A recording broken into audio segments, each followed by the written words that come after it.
Graham bell ने जब phone का खोज किया होगा उस टाइम उन्होंने कभी नहीं सोचा होगा कि एक फोन जो संदेश वाहक का काम करेगा लोगों के जीवन का अहम हिस्सा बन जाएगा। यहां तक कि एक टाइम आने के बाद लोगों का स्टेटस सिंबल तक बन जाएगा। आपको क्या लगता है, क्या कोई फोन किसी व्यक्ति का स्टेटस सिंबल बन सकता है?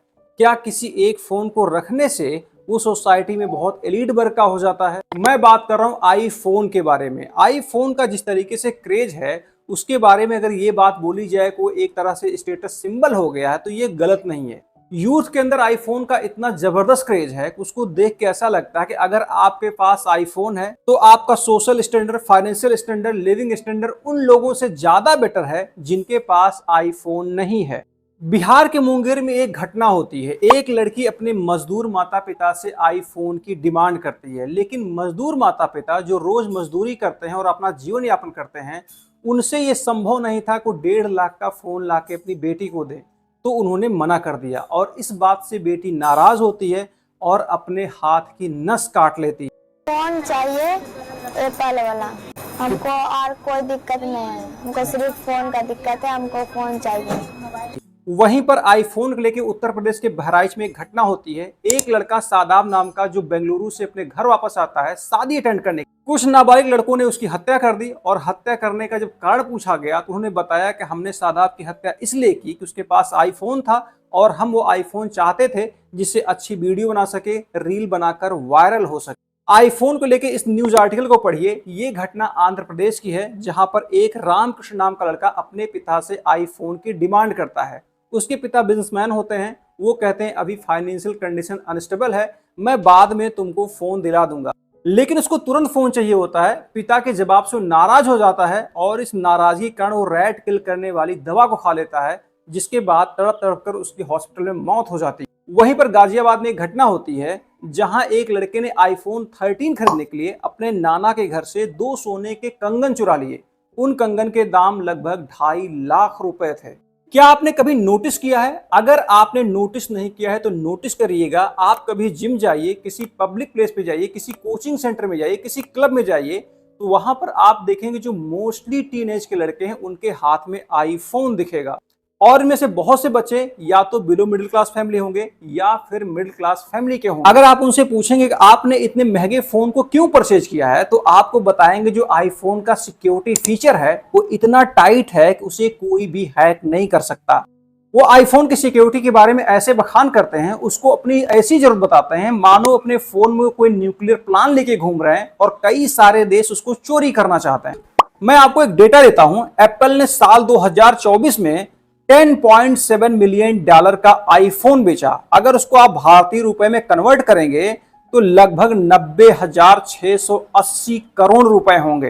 ये जो अमाउंट है फाइनेंशियल ईयर 2024 में एफएमसीजी की दिग्गज कंपनी हिंदुस्तान यूनिलीवर और नेस्ले की संयुक्त सेल से कहीं ज्यादा है। फाइनेंशियल ईयर 2024 का जो भारत सरकार का बजट था उसमें से मनरेगा के लिए 86,000 करोड़ का बजट था और एप्पल ने इंडिया में मनरेगा के बजट से ज्यादा आईफोन सेल कर दिया। एक रिसर्च में यह बताया गया जो आईफोन के इंडिया में यूजर हैं उनमें से 44% 24 से 35 वर्ष के हैं और 20% ऐसे लोग हैं जिनकी एज 18 से 24 के बीच है। अगर इन आंकड़ों को टोटल करेंगे तो आपको पता चलेगा जो आईफोन के यूजर हैं उनमें से 64% ऐसे लोग हैं जिनकी एज 18 से 35 ईयर है। इसके बाद एक और सर्वे होता है जिसके आंकड़े बहुत ही चौंकाने वाले होते हैं। जब ये पता लगाया जाता है कि कितने लोग आईफोन को कैश खरीदते हैं, कितने लोग ईएमआई पे खरीदते हैं, तो ये पता चलता है कि भारत में जितने आईफोन बिकते हैं उनमें से 70% आईफोन ईएमआई पर हैं, यानी कि लोन पर बिकते हैं। आखिरकार आईफोन में ऐसा क्या है जिसके ना मिलने पर कोई अपने हाथ की नस काट रहा है, कोई चूहे की गोली खा रहा है, कोई किसी का मर्डर कर दे रहा है, कोई अपने घर में चोरी कर रहा है। और हालात ये हैं कि जो लोग आईफोन को परचेज कर रहे हैं उनमें से 70% लोग ऐसे हैं कि जो कि फोन को लोन पर ले रखे हैं। अगर एक सर्वे किया जाए 18 से 35 वालों को लेके तो पता ये चलेगा मोस्टली उसमें से बेरोजगार हैं और उसमें से बहुत से ऐसे होंगे जिनके पास जॉब तो होगी लेकिन उनकी सैलरी अंडर 10,000 या 15,000 के आसपास होगी।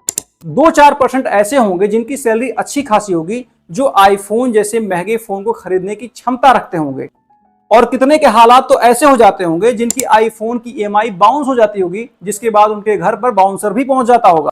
वीडियो में दिख रहा इन लोगों से अच्छा तो भिखारी है जो भीख मांग के पैसे इकट्ठा करता है और 1.5 लाख का आईफोन खरीद लेता है, कम से कम वो लोन के ट्रैप में तो नहीं फंसा है। कौन सा है नाम क्या तुम्हारा? My name is Sanjay. कहाँ से?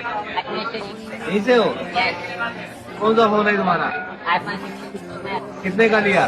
1,70,000. कैश दिया कि पैसा कहाँ से आया? मांग के. ये जो हमारे सोसाइटी में लोग सोशल मीडिया की वजह से, भ्रामक विज्ञापनों की वजह से शो ऑफ के कीड़े से ग्रसित हो जाते हैं, जिसके कारण महंगे महंगे गैजेट और महंगे महंगे गुड्स को ईएमआई पर उठा लेते हैं और उसके बाद लोन के ऐसे मकड़ जाल में फंसते हैं, जैसे मकड़ी के जाले में कोई कीड़ा फंस के दम तोड़ देता है, वैसे ही हाल इन लोगों की होती है कि ये लोग ईएमआई और लोन के चक्कर में ऐसा फंसते हैं कि फाइनेंशियल कंडीशन से लेके हेल्थ कंडीशन, मेंटल कंडीशन सब कुछ खराब हो जाता है। तो जिन लोगों का ये भ्रम है एक्सपेंसिव गुड्स खरीदने से, एक्सपेंसिव गैजेट खरीदने से उनका स्टेटस सिंबल हाई हो जाएगा, वो एलीट वर्ग में आ जाएंगे, तो ये भ्रम वो अपने दिमाग से जितने जल्दी निकाल दें उनके लिए उतना ही अच्छा है। तो आज के इस वीडियो ब्लॉग में बस इतना ही। ये वीडियो आपको कैसा लगा? वीडियो को लाइक करें, चैनल को सब्सक्राइब करें। धन्यवाद।